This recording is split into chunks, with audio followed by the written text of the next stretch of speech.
An American TikToker by the name Artemis is currently going viral for the video that she posted about her experience in Italy. I'm visiting Rome, Italy right now, and I'm pretty sure this is the most racist place I've ever been. I've been to Europe before with zero issues, but this is a whole other level. I'm traveling with my two white friends, and we accidentally got on the wrong train, and we figured it out. We quickly grabbed our bags so we could transfer to the other train. As I grabbed my bag, this lady with a baby stroller yelled at me in Italian, even though I wasn't really that close to her.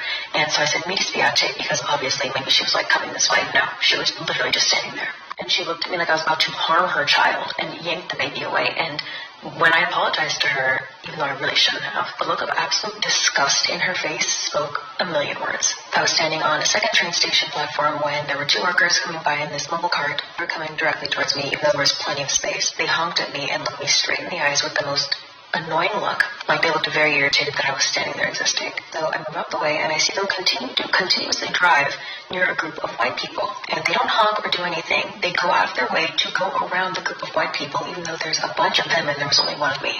I was at the Coliseum the same day taking photos with my friends, and this one guy started tutting at us and waving us aside like we were dogs, because he wanted to take a photo of the Coliseum and we were in his way. He then yelled, "Move," in perfect English. So I said, "Do you know how to say please in English too?" And he just ignored me. We're on the subway. All praise to Yahweh, Ba'Hashem, Yahawashi, Ba'Hashem, Hakakadash. Double honors to the Apostle of Great Millstone that teaches us truth. Much love and appreciation to all that can preach the truth and sincerity out there. Shalom to the hopefully elect. Let's go to Ecclesiasticus 33 verse 15. So look upon all the works of the Most High, and there are two and two, one against another. See? Yahweh Ba'Hashem Yahushai created the good and he created the evil. And these people are clearly evil. What did that girl do to them that they have to react this way? But it's, you know, that hatred came even from the room, from Jacob and Esau. That's where that hatred comes from. And Yahweh Ba'Hashem Yahushai made it this way. So that way those two nations are gonna just hate each other until the end. And then he chose one. I love Jacob and hated Esau. And that's how his scenario, that's how he made it. Nobody can go against it. Let's hear a bit more. Lost, and the security guards came up to my white friend and asked if they needed help and was super nice to her. They completely ignored me. For comparison, not only did she get help with that, but she dropped her phone on the train platform, almost underneath the train, and a worker literally went practically underneath the train to retrieve her phone. She was also given a random free week-long bus pass by a complete stranger for no reason. Seeing the stark difference between the way that my white friends who I'm traveling with are treated and the way that I'm treated is like, whoa. Like, I literally feel like this is worse than America. All of this happened within a 4 or 5 hour period. And my entire time in Turkey, I haven't experienced any discrimination whatsoever. That's right. When you're among these people, you have to experience this. Because that's what they do. But at the end of the day, they always, sell it like they're not. They're not racist. They love everybody. They push that in Christianity and everything. But in their inward part, they don't feel this way. Because of Job 9 verse 24. The earth is given unto the hands of the wicked. He covered the faces of the judges thereof.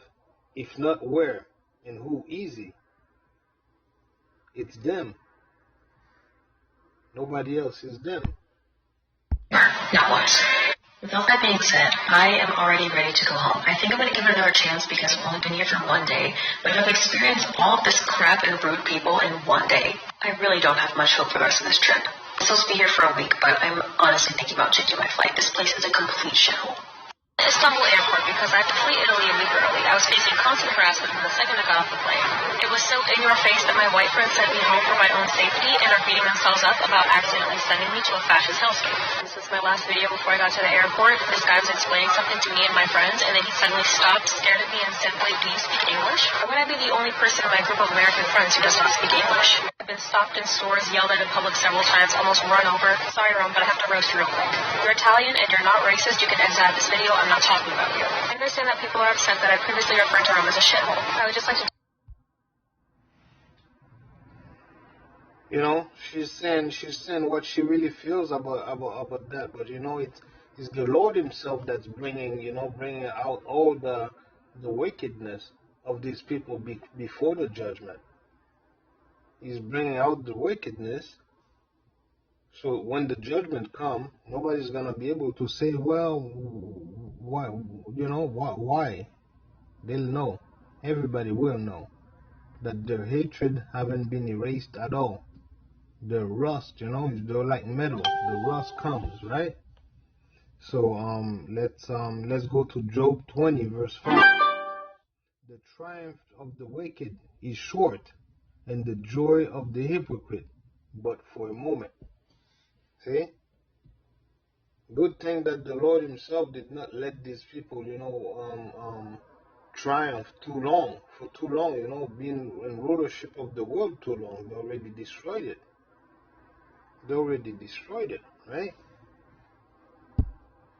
Down on that statement and say that if Rome has one hater, it's me, and if Rome has 0 haters, I am dead. Pretty sure these people literally have beef with Jesus Christ Himself.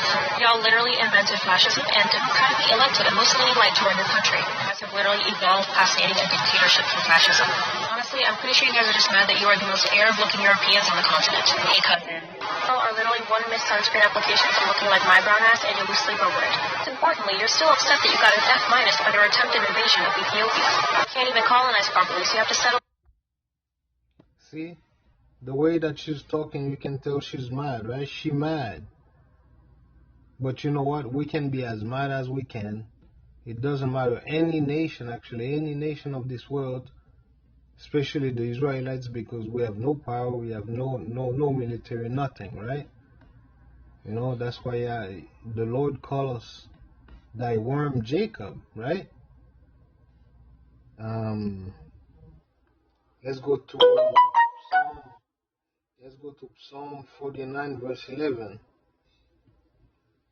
Their inward thought is that their house shall continue forever, and their dwelling places to all generation. They call their lands by their own name.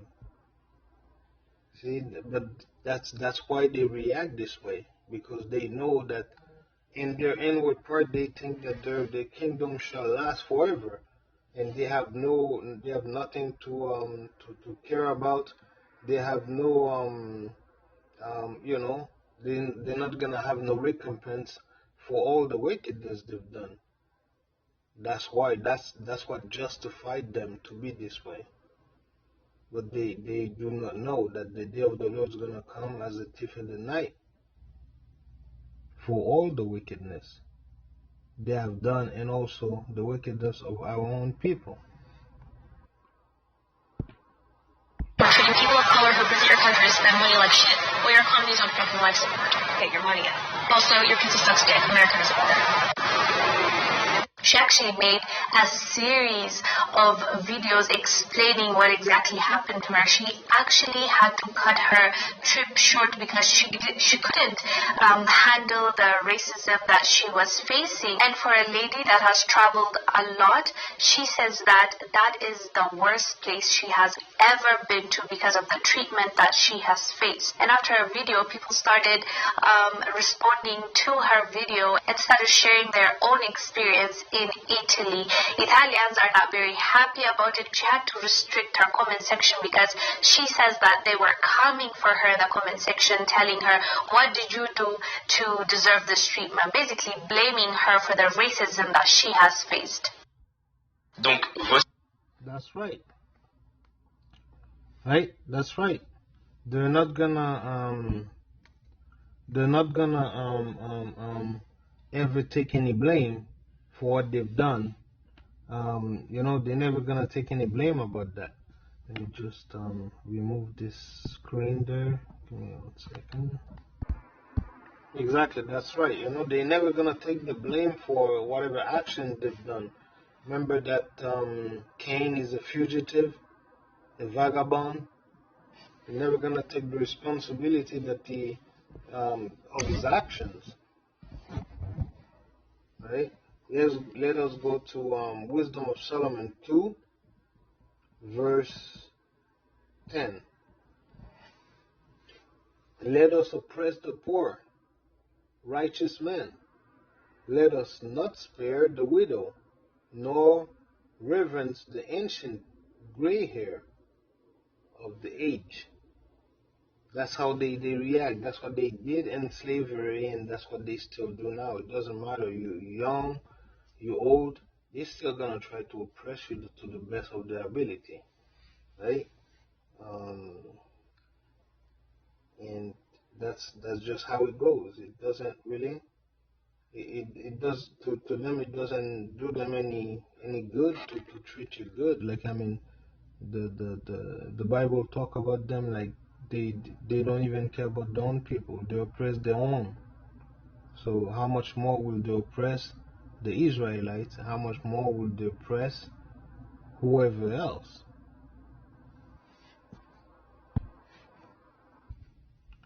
Let's go to Second Ezra 6, verse 27 and 28. For evil shall be put out, and deceit shall be quenched. As for faith, it shall flourish. Corruption shall be overcome, and the truth, which has been so long without fruit, shall be declared. That's the kind of world that we aspire to. That's the kind of world that we dream about. And although we know that it's a dream, but we know that the dream will become reality when Yahweh Shai will come back. Right?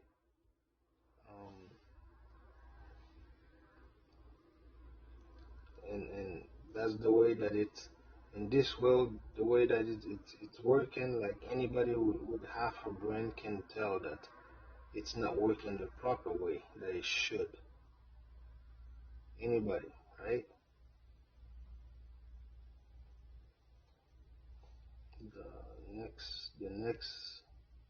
But the last verse is gonna be Zephaniah 2, verse 5. Zephaniah 3, verse 5. The Lord is in the midst thereof. He will not do iniquity. Every morning do we bring his judgment to light. He fell not, but done just no shame. Right? Verse 6. I have cut off the nations. Their towers are desolate. I make their street waste, that none passeth by. Their cities are destroyed, so that there is no man, that there is none habitant. Right? And that's what's gonna come. Judgment. It's judgment like this that's gonna come upon this world. The economy is on the brink of collapsing. Apparently, there's been a lot of stuff happening with the banks and stuff. We don't know exactly to what extent it is happening, but something is happening for sure. We will never know on the outside until when things is really gonna go wrong, go south. That's when they're gonna say it to people. But meanwhile, they're not gonna say anything to not panic anybody. But it is what it is. Hopefully this lesson has been edifying. All praise to Yahweh, Ba'ashem Yahushai, Ba'ashem Akakadash. Double honor to the Apostle of Great Millstone that teach this truth. Much love and appreciation to all the Akim elders preaching the truth and sincerity out there. Shalom to the hopefully elect.